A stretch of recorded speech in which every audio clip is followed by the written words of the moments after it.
श्रीमद्देवी भागवत पुराण तीर्थ स्कंद अध्याय।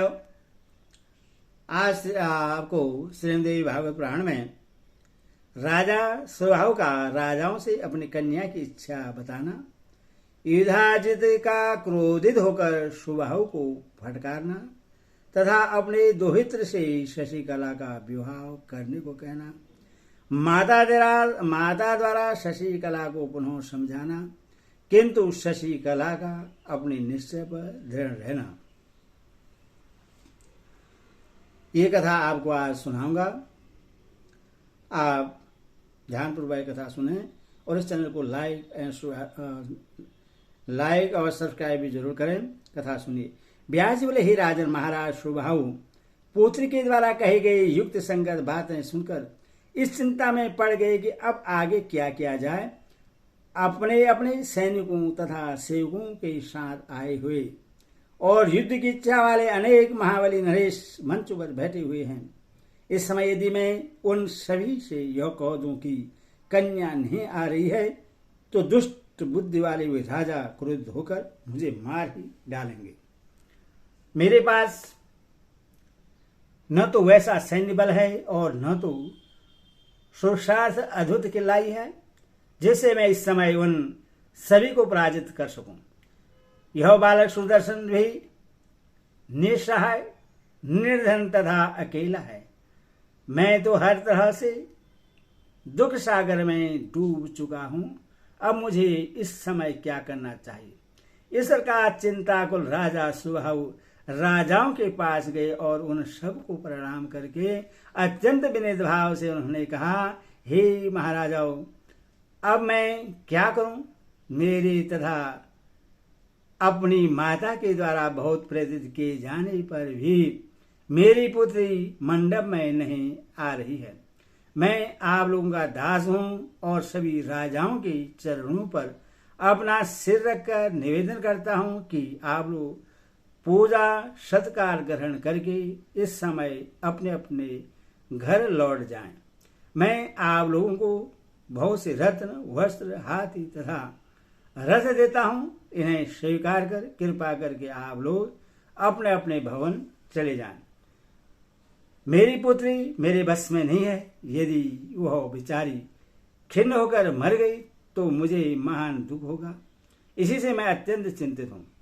आप लोग बड़े दयालु भाग्यवान तथा महान तेजस्वी हैं, तो फिर मेरी इस मंद बुद्धि वाली अविनीत कन्या से आप लोगों को क्या लाभ होगा। मैं आप लोगों का हर तरह से सेवक हूं, अतएव आप लोग मुझ पर कृपा करें। आप सभी लोग मेरी इस पुत्री को अपनी ही पुत्री समझें। व्यास जी बोले, हे राजन, स्वभाव का वचन सुनकर अन्य राजागण तो नहीं बोले, किंतु क्रोध से आंखें लाल करके युधाजित ने उनसे रोषपूर्वक कहा, हे राजन, आप तो बड़े मूर्ख हैं। ऐसा निंदनीय कृत्य करने के बाद भी आप कैसे इस प्रकार की बात बोल रहे हैं। यदि शेष की स्थिति थी तो आपके अज्ञातवश स्वयंवर का आयोजन ही क्यों किया। आपके बुलाने पर ही सभी राजा स्वयंवर में पधारे हुए हैं, तो फिर वे सहयोगी राजागण यूं ही अपने अपने घर कैसे चले जाएं। क्या आप सभी राजाओं का अपमान करके सुदर्शन को अपनी कन्या देना चाहते हैं। इससे बढ़कर निश्चयता की और क्या बात होगी। अपना कल्याण चाहने वाले मनुष्य को पहले ही सोच समझकर कोई कार्य प्रारंभ करना चाहिए, किंतु हे राजन, आपने जो बिना सोचे समझे ही यह आयोजन कर डाला। सेना तथा वाहनों से संपन्न इन राजाओं को छोड़कर इस समय आप सुदर्शन को अपना जमाता क्यों बनाना चाहते हो। उसने क्रोधपूर्वक आगे कहा, मैं तुझ पापी को अभी मार डालूंगा और बाद में सुदर्शन का भी वध कर दूंगा। तब तुम्हारी कन्या का विवाह अपने नाते शत्रु से कर दूंगा। इसमें कोई संदेह नहीं है। ऐसा दूसरा कौन व्यक्ति है जो मेरी रहती कन्या की हरण की इच्छा तक कर ले? और सूर्यदर्शन तो अत्यंत निर्धन, बलहीन तथा बच्चा है। यह सूर्यदर्शन पूर्व में जब भरद्वाज मुनि के आश्रम में था तभी मैं उससे मार डालता, किंतु मुनि के कहने से मैंने उससे छोड़ दिया था। किंतु आज किसी भी तरह इस बालक के प्राण नहीं छोड़ूंगा। अब तुम अपनी स्त्री और पुत्रों के साथ भली भांति विचार विमर्श करके सुंदर बहु वाली अपनी कन्या मेरे दोहित्र शत्रुजित को प्रदान कर दो। इस प्रकार अपनी इस सुंदर पुत्री को देखकर तुम मेरे संबंधी हो जाओ, क्योंकि अपना कल्याण चाहने वाले पुरुष को सर्वदा बड़ों से ही संबंध स्थापित करना चाहिए। तुम अकेले और राज्यहीन सूर्यदर्शन को अपनी प्राण प्रिय सुंदर कन्या देकर क्या सुख चाहते हो? वर के कुल, धन, बल, रूप, राज, दुर्ग और सगे संबंधियों को देखने के बाद ही उससे अपनी कन्या देनी चाहिए, अन्यथा सुख नहीं मिलता है। तुम धर्म तथा शाश्वत राजनीति पर सम्यक विचार कर लो, तब ऐसा यथोचित कार्य करो। इसके विपरीत कोई दूसरा विचार मत करो। तुम मेरे परम मित्र हो, इसीलिए तुम्हारे हित की बात बता देता हूं। अब तुम अपनी कन्या को उसकी सखियों से स्वयंवर मंडप में ले आओ। यदि वह सूर्यदर्शन को छोड़कर किसी दूसरे का वरण कर लेगी तो इसमें मुझे विरोध नहीं होगा। आप अपनी इच्छानुसार उसके साथ विवाह कर दीजिएगा।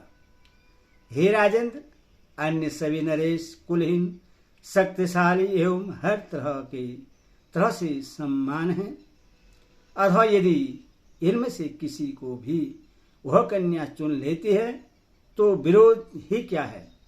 अन्यथा मैं बलपूर्वक आज इस सुंदर कन्या का हरण कर लूंगा। हे निश्रेष्ठ, जाओ इस कार्य को सुसंपन्न करो और इस असाध्य कलह में मत पड़ो। व्यास जी बोले, उस समय युधाजित का यह आदेश पाकर सुबाहु शोकाकुल हो उठे और दीर्घ श्वास लेते हुए महल में जाकर दुखित हो अपनी पत्नी से कहने लगे, हे सुधर्मज्ञ, हे सुनयने, अब पुत्री से कहो स्वयंवर सभा में इस समय घोर कलह उपस्थित हो जाने पर मुझे क्या करना चाहिए? मैं स्वयं कुछ नहीं कर सकता, क्योंकि मैं तो तुम्हारे बस में हूं। व्यास जी बोले, पति की यह बात सुनकर रानी अपनी पुत्री के पास जाकर बोली, पुत्री, तुम्हारे पिता राजा सुबाहु इस समय अत्यंत दुखी हैं। तुम्हारे लिए आए हुए नरेशों में भयंकर कलह उत्पन्न हो गया है। इसीलिए हे शिशोणी, तुम सूर्यदर्शन को छोड़कर अन्य किसी राजकुमार का वरण कर लो। हे वत्से, यदि तुम हट करके सूर्यदर्शन का ही वरण करोगे तो सैन्य बल प्रतापी तथा बलशाली वह युधाजित तुमको, सूर्यदर्शन को और हम लोगों को मार डालेगा। तब ऐसा कलह हो जाने पर कोई दूसरा ही तुम्हारा पति होगा। अतः हे मृगलोचने, यदि तुम मेरा और अपना हित चाहती हो तो सूर्यदर्शन को छोड़कर किसी अन्य श्रेष्ठ राजा का वरण कर लो। इस प्रकार माता के समझाने के बाद पिता ने भी उससे समझाया। उन दोनों की बातें सुनकर कन्या शशिकला निर्भय होकर कहने लगी। कन्या बोले, हे नृपश्रेष्ठ, आप ठीक कह रहे हैं, किंतु आप मेरा प्रण को तो जानते हैं। हे राजन, मैं सूर्यदर्शन को छोड़कर और किसी का भी वरण नहीं कर सकती। हे राजेंद्र, यदि आप राजाओं से डरते हैं और बहुत घबराए हुए हैं तो मुझे सूर्यदर्शन को सौंपकर नगर से बाहर कर दीजिए। वे मुझे रथ पर बैठाकर आपके नगर से बाहर निकल जाएंगे। हे नृपश्रेष्ठ, जो होना है वह तो बाद में अवश्य होगा, इसके विपरीत नहीं होगा। अब आप होने के विषय में चिंता न करें, क्योंकि जो होना है वह तो निश्चित रूप से होता ही है, इसमें संशय नहीं है। राजा बोले, हे पुत्री, बुद्धिमानों को कभी ऐसा साहस नहीं करना चाहिए। वेदज्ञों ने कहा है कि बहुतों से विरोध नहीं करना चाहिए।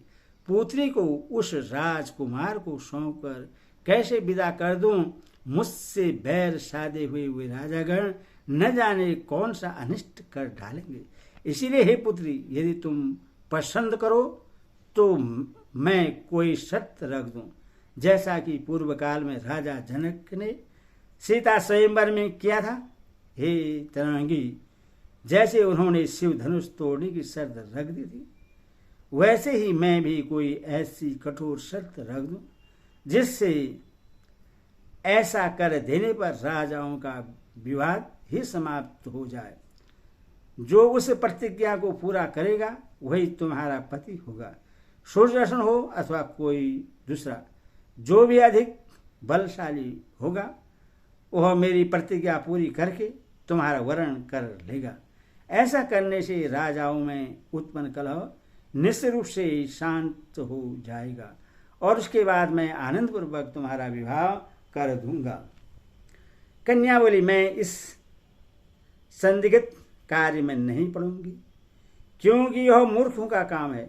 मैंने अपने मन में सूर्यदर्शन का पहले से ही वर्णन कर लिया है, अब दूसरे को स्वीकार नहीं कर सकती।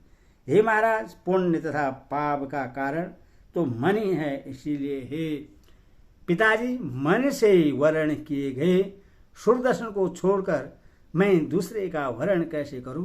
हे महाराज, दूसरी बात यह भी है कि पण स्वयंवर करने में मुझे सबके अधीन रहना पड़ेगा। हे तात, यदि इसमें एक, दो या अनेक ने आपका प्रण पूरा कर दिया, तब उस समय विवाद की स्थिति उत्पन्न हो जाने पर आप क्या करेंगे? अथवा मैं किसी संशयात्मक कार्य में पड़ना नहीं चाहती। हे राजेंद्र, आप चिंता न करें और विधि पूर्वक मेरा विवाह करके मुझे सुदर्शन को सौंप दीजिए। जिनके नाम का संकीर्तन करने से समस्त दुख राशि विलीन हो जाती है, वे भगवती चंडी का अवश्य कल्याण करेगी। अब आप उन्हीं महाशक्ति का स्मरण करके पूरी तत्परता के साथ यह कार्य कीजिए। अभी जाकर के दोनों हाथ जोड़कर आप उन राजाओं से कहिए कि आप सभी राजागण इस स्वयंवर में कल पधारें। ऐसा कहकर संपूर्ण राज समुदाय को शीघ्र ही विसर्जित करके वैदिक रीति से सूर्यदर्शन के साथ रात में मेरा विवाह कर दीजिए। हे राजन, तत्पश्चात उन्हें यथोचित उपहार देकर विदा कर दीजिए। तदनंतर महाराज ध्रुव संधि के पुत्र सूर्यदर्शन मुझे साथ लेकर चले जाएंगे। इससे कुपित हुए राजा यदि युद्ध करने को उद्धत होंगे तो उस समय भगवती हमारी सहायता करेगी, जिससे वे राजकुमार सूर्यदर्शन भी उन लोगों के साथ संग्राम करने में अवश्य समर्थ होंगे। देव योग से यदि वे युद्ध में मारे गए तो मैं प्राण त्याग दूंगी। आपका कल्याण हो। आप मुझे सूर्यदर्शन को सौंपकर अपनी सेना के साथ महल में सुखपूर्वक रहिए। मैं भी विहार करने की कामना से उनके साथ अकेले ही चली जाऊंगी। व्यास जी बोले, हे राजन, उस शशि कला का वचन सुनकर दृढ़ प्रतिज्ञ राजा सुबाहु ने उससे पूर्ण रूप से विश्वत करके ठीक वैसा ही करने का निश्चय कर लिया। बोलो भगवती माता की जय।